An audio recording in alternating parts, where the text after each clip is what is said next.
2 weeks later, the council voted unanimously to revoke Meridian's tax incentives, citing concerns about corporate culture and community impact. The $2.3 million annually would be redirected to businesses that actually valued their employees. The local business journal ran a front-page story about the decision, noting that it was the first time in the city's history that a company had lost incentives specifically due to employee relations concerns. Within days, I started hearing through my network that Meridian was in crisis mode. The loss of the tax incentives meant they'd have to find other ways to cut costs, and their stock price had dropped 12% since the announcement. 3 more senior employees had quit, and there were rumors that the board was demanding answers from Dennis and Patricia about how they'd mismanaged the situation so catastrophically. Marcus called me that evening, his voice bubbling with excitement. "Did you see the article?" They quoted Rodriguez saying that the panel's recommendations were compelling and thoroughly documented. I heard through the grapevine that Meridian's board is furious. They're scrambling to figure out how to replace that revenue. "It's not about revenge," I said, though I couldn't help smiling as I looked at the framed newspaper clipping on my desk. "It's about accountability. Companies that take taxpayer money should be held to higher standards." "Any regrets about not taking their offer?" I looked at the job offers spread across my desk. 3 different companies, all offering significantly more than Meridian ever had, all eager to hire someone with my track record and integrity. One of them was a startup that had specifically reached out after hearing about my situation, saying they needed someone who understood the real value of employee development. HR called me overpaid support, so I joined the panel that cut their funding. The conference room smelled like stale coffee and betrayal. I should have known something was wrong when Patricia Wright from HR scheduled a routine check-in for 4:30 p.m. on a Friday. The timing was deliberate. Most employees would be rushing to leave. The executive floor would be empty, and there'd be no witnesses to whatever they had planned. But nothing could have prepared me for what happened next. "Jessica, thank you for coming," Patricia said, her voice dripping with false concern as she gestured for me to sit in the chair they'd positioned directly across from the 3 of them. She was flanked by Dennis Ross, the new VP of Operations who'd been hired 6 months ago with 0 industry experience, and Claire Robinson, the department head who'd been gunning for my position since the day I was promoted over her. I'd been with Meridian Tech for 7 years. 7 years of 60-hour weeks, of turning their chaotic customer support department into a well-oiled machine that other companies tried to poach me to replicate. 7 years of training new hires who earned my respect and loyalty, of implementing systems that saved the company hundreds of thousands in efficiency gains. My team had the highest satisfaction ratings in the company's history, 4.9 out of 5 stars for 3 consecutive quarters. "We need to discuss your situation," Patricia continued, avoiding eye contact. "There have been concerns raised about your performance and your attitude." "What concerns?" I asked, though my stomach was already sinking. I knew my performance metrics better than anyone. They were exemplary. This wasn't about performance. Dennis cleared his throat, clearly uncomfortable with the charade. "We've been reviewing departmental costs as part of our optimization strategy, and frankly, your salary seems disproportionate for what is essentially overpaid support work." The words hit like a slap. Overpaid support. I'd just led the implementation of our new CRM system, had personally saved 3 major client accounts from jumping ship, and my team's efficiency ratings were through the roof. But to them, I was just overpaid support. We're restructuring," Claire added with barely concealed satisfaction. "Your position is being eliminated. We're prepared to offer you a junior support role at 60% of your current salary." The room went silent, except for the hum of the air conditioning. 7 years of dedication, of building something meaningful, reduced to a take-it-or-leave-it ultimatum. They expected me to grovel, to accept their scraps gratefully. Instead, I stood up slowly, my hands steady despite the rage burning in my chest.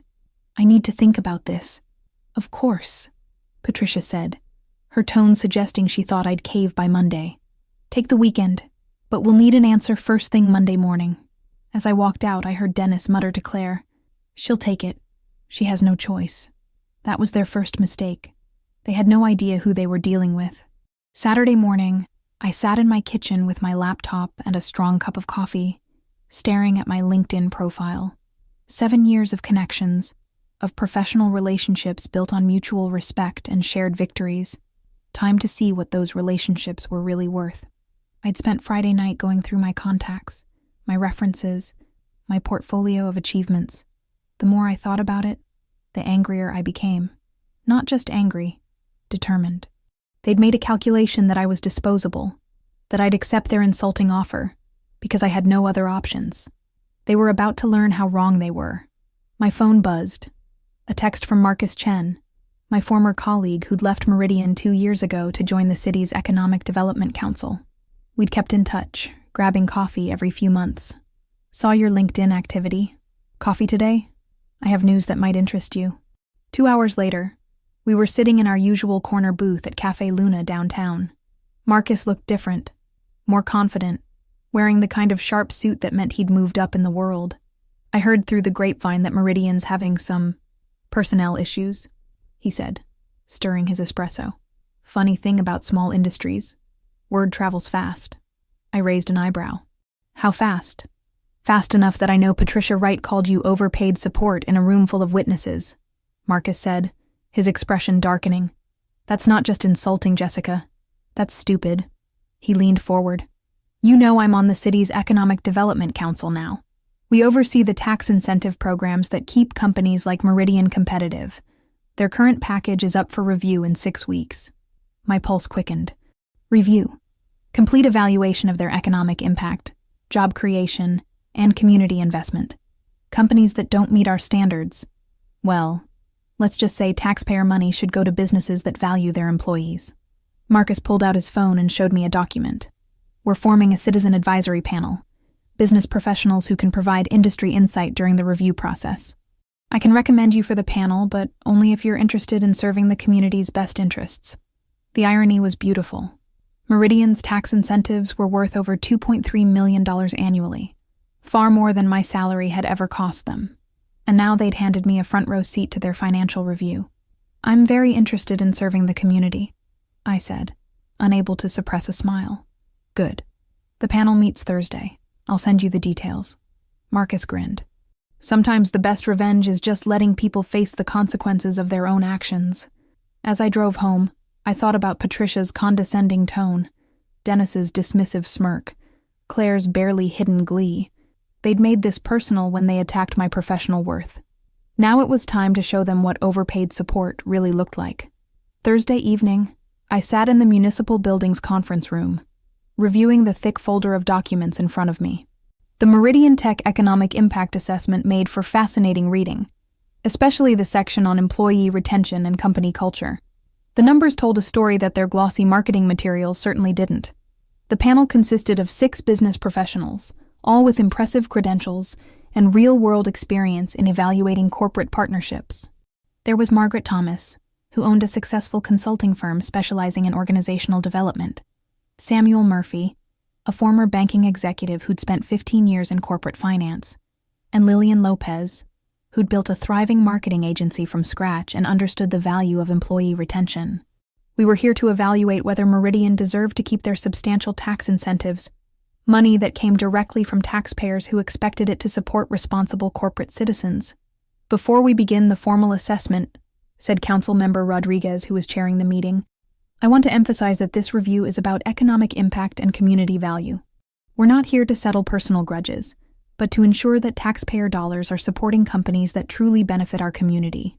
She had no idea how personal this had become, but she was absolutely right about the community benefit aspect. As we dove into the financials, a troubling picture emerged. Meridian's employee turnover had increased by 40% in the past 2 years. Their customer satisfaction ratings had declined. Most damning of all, their promised job creation numbers didn't match reality. They'd actually cut positions while claiming to expand. This is concerning, Margaret said, pointing to a spreadsheet. They're receiving incentives for job creation while simultaneously reducing their workforce. What about their management structure? Samuel asked. Are they investing in employee development and retention? This was my moment.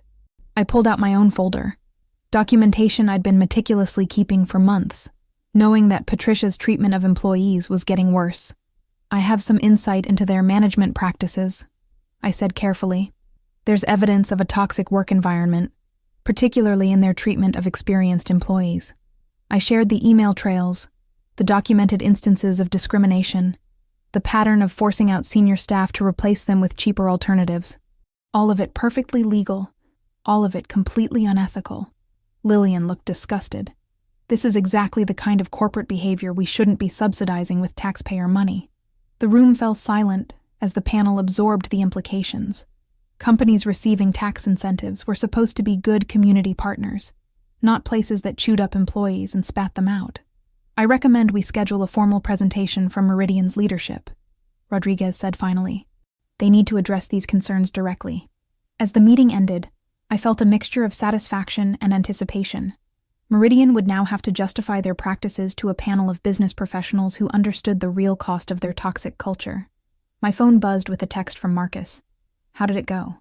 I smiled as I typed back. They're going to have to explain themselves next week, in person. Phase 1 was complete. Now came the real test. The following Thursday, I arrived at the municipal building early, watching through the window as a familiar black sedan pulled up to the curb. Dennis Ross stepped out first, adjusting his tie and checking his watch. Patricia Wright followed, clutching a leather portfolio and looking like she'd rather be anywhere else. Claire Robinson emerged last, and I could see her scanning the building's facade with the kind of nervous energy that suggested she finally understood the stakes. They looked confident on the surface, carrying matching leather portfolios and wearing their best corporate armor, but I could see the tension in their shoulders, the way they huddled together as they walked toward the entrance. They'd probably spent hours preparing their talking points, rehearsing their corporate speak, convinced they could charm their way through another performance review. They had no idea I was on the panel. As they entered the conference room, I watched their faces change. Dennis did a double take. Patricia's professional smile faltered. Claire actually took a step backward. "Good evening," Rodriguez said formally. "Thank you for coming to address the panel's concerns about Meridian Tech's economic impact and community partnership." Dennis recovered first, his corporate training kicking in. "Of course. We're happy to address any questions about our continued growth and community investment. Let's start with employee retention," Margaret said, consulting her notes. "Your turnover rate has increased significantly while you've been receiving taxpayer incentives for job creation. How do you explain this discrepancy?" I watched Patricia squirm as Dennis fumbled through corporate speak about market challenges and strategic restructuring. None of it addressed the real issue. They were driving out experienced employees to boost short-term profits. "What about your approach to employee development?" Samuel asked. "Are you investing in your workforce, or simply replacing experienced staff with cheaper alternatives?" This time, Patricia had to answer. "We regularly evaluate our staffing needs and make adjustments based on operational requirements." "Operational requirements?" I repeated, my voice carefully neutral. "Could you elaborate on how you determine which employees meet these requirements?" The room went silent. Patricia's face was pale, and I could see her hands trembling slightly as she realized the trap she'd walked into. We use standard performance metrics," she said weakly. "And how do you communicate these decisions to affected employees?" Lillian asked. "What language do you use?" Dennis shot a warning look at Patricia, but it was too late. The damage was done. The panel had already seen the documentation, already understood the pattern. "I think we have enough information," Rodriguez said finally. "The panel will deliberate and provide our recommendation to the full council." As Meridian's representatives filed out, Dennis caught my eye. For the first time since this whole mess started, I saw genuine fear in his expression.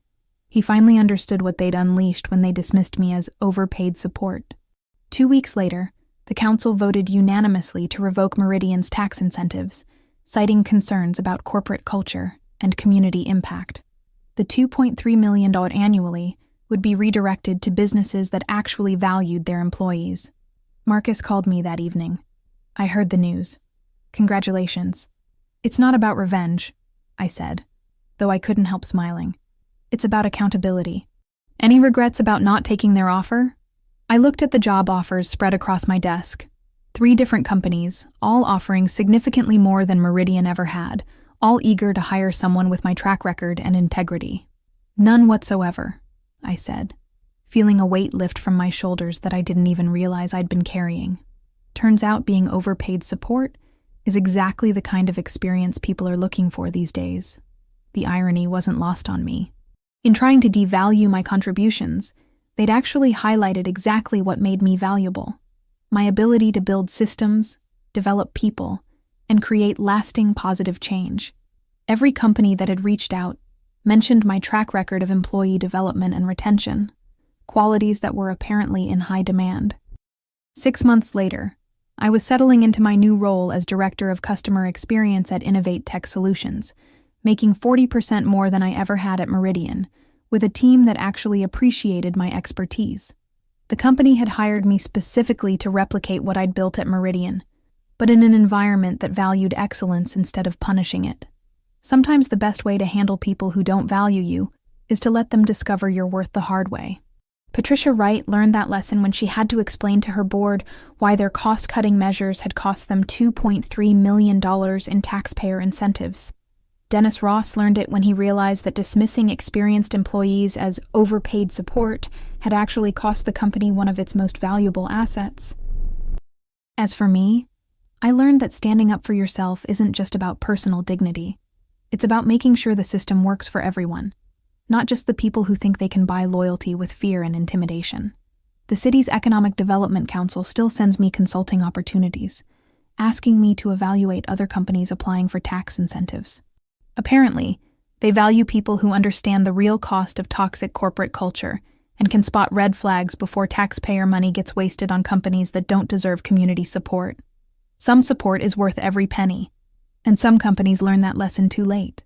Employee development and retention, qualities that were apparently in high demand in a market where good people were tired of being treated as disposable. 6 months later, I was settling into my new role as Director of Customer Experience at Innovate Tech Solutions, making 40% more than I ever had at Meridian, with a team that actually appreciated my expertise. The company had hired me specifically to replicate what I'd built at Meridian, but in an environment that valued excellence instead of punishing it. Sometimes the best way to handle people who don't value you is to let them discover your worth the hard way. Patricia Wright learned that lesson when she had to explain to her board why their cost-cutting measures had cost them $2.3 million in taxpayer incentives. Dennis Ross learned it when he realized that dismissing experienced employees as overpaid support had actually cost the company one of its most valuable assets. As for me, I learned that standing up for yourself isn't just about personal dignity. It's about making sure the system works for everyone, not just the people who think they can buy loyalty with fear and intimidation. The city's Economic Development Council still sends me consulting opportunities, asking me to evaluate other companies applying for tax incentives. Apparently, they value people who understand the real cost of toxic corporate culture and can spot red flags before taxpayer money gets wasted on companies that don't deserve community support. Some support is worth every penny, and some companies learn that lesson too late.